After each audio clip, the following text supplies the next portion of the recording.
نبی پاک صلی اللہ علیہ وسلم نے ارشاد فرمایا کہ اللہ پاک نے حضرت موسیٰ علیہ السلام سے ایک بار فرمایا تھا کہ اپنی امت کے لیے ہفتے میں کوئی ایک دن مجھ سے مانگ لو،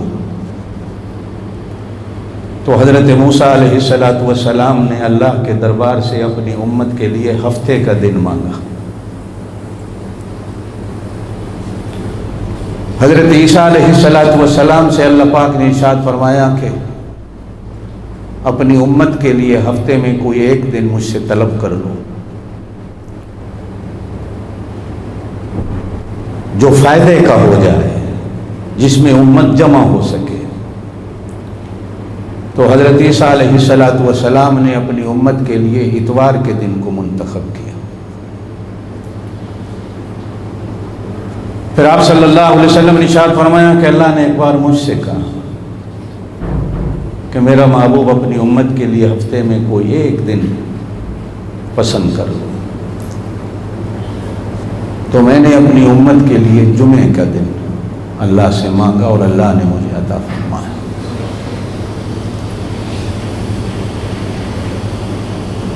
پھر لمبی احادیثیں کئی جمعے کے دن کے بارے میں، میں اس طرف نہیں جانا چاہوں گا۔ میں اپنی بات جو میری 2-4 جمعوں سے چل رہی ہے کہ سورہ حجرات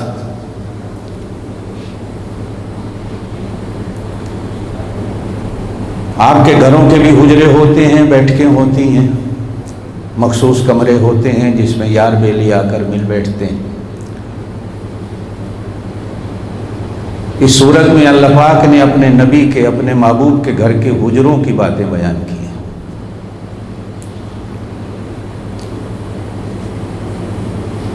اور شاید ہی نہیں بلکہ یہ حقیقت ہے کہ اس دنیا میں صرف اور صرف ایک ہمارے پیارے نبی صلی اللہ علیہ وسلم کی ذات ایسی ہے کہ جنہوں نے علی الاعلان فرمایا اپنے صحابہ سے کہ میری باہر کی باتیں بھی لوگوں کے سامنے بیان کرو، اور اپنی بیویوں سے کہا کہ میرے حجروں اور میرے گھر کے قصے اور کہانیاں بھی لوگوں کے سامنے بیان کرو۔ میں اور آپ جتنے ہیں، ہماری 2 زندگیاں ہیں، گھر میں کچھ ہوتے ہیں، باہر کچھ ہوتے ہیں۔ آپ گھر کیا ہیں آپ کی بیویوں سے پتہ چلے گا، آپ باہر کیا ہیں تو آپ کے یار بیلیوں سے پتہ چلے گا۔ ہماری 2 زندگیاں، کبھی ہم لوگ اپنے گھر کی زندگی پر پردے ڈالتے ہیں اور کبھی باہر کی زندگی پر پردے ڈالتے ہیں، کسی کو پتہ نہ چلے ہم گھر میں کیا کرتے ہیں یا باہر کیا کرتے ہیں۔ یہ ہم میں سے ہر بندے کے ساتھ ہے، لیکن نبی کی زندگی ایسی ہوتی ہے، اللہ پاک سورج کی طرح اس کو چمکتا رکھنا چاہتا ہے قیامت تک، کہ میرے نبی کی گھر کی زندگی بھی لوگوں کے سامنے آئے اور باہر کی زندگی بھی لوگوں کے سامنے آئے۔ شاید یاد ہو آپ حضرات کو، میں نے ایک دفعہ بیان میں کہا تھا، لوگ اعتراض کرتے ہیں حضور صلی اللہ علیہ وسلم نے اتنے نکاح کیوں کیے، اتنی شادیاں کیوں کی؟ جہاں اور راز ہیں، ایک راز یہ بھی ہے کہ اگر باہر کی زندگی بیان کرنے والے 1,40,000 صحابہ ہیں تو میرے نبی کی گھر کی زندگی کو بیان کرنے والی بھی عورتوں کی ایک پوری جماعت ہو، ایک عورت نہ ہو، تاکہ کوئی بات چھپی نہ رہے۔ یہ ہے نبی کی زندگی۔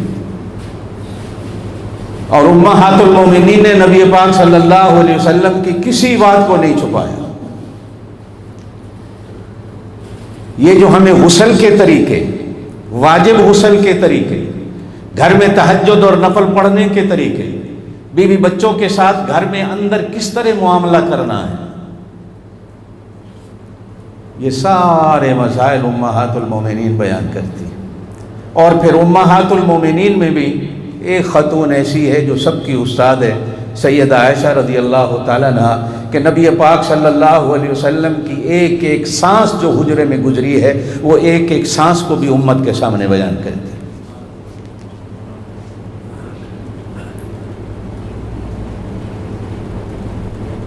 بات چل رہی تھی وَاعْلَمُوا أَنَّ فِيكُمْ رَسُولَ اللَّهِ،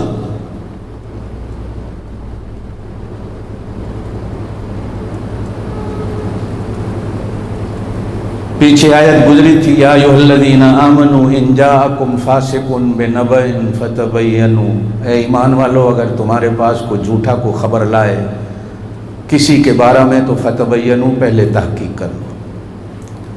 ان تصیبوا قوما بجہالۃ، کہیں ایسا نہ ہو کہ جہالت کی وجہ سے، بے وقوفی کی وجہ سے اس کی باتیں سن کر تم بھائی کے گھر پر اور بہن کے گھر پہ چڑھائی کر دو، یا کسی دوسرے کے گھر پہ چڑھائی کر دو کہ تم نے میرے بارے میں یوں کہا ہے۔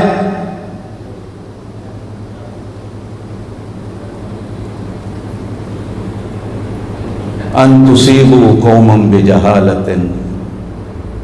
فتصبحوا علی ما فعلتم نادمین، کل تم اپنے اس کیے پر پچھتاؤ، اس سے پہلے تحقیق کر لو کہ جس نے تمہیں کو خبر دی ہے وہ سچی ہے یا جھوٹی۔ اور میں نے عرض کیا تھا کہ ہمارے گھروں کی ہزاروں لڑائیاں اور جھگڑے، ہمارے باہر کے ہزاروں لڑائیاں اور جھگڑے صرف اسی ایک بات پر ختم ہو سکتے ہیں، تحقیق کر لو۔ اور آج کل تحقیق کرنے کے اتنے آسان طریقے ہیں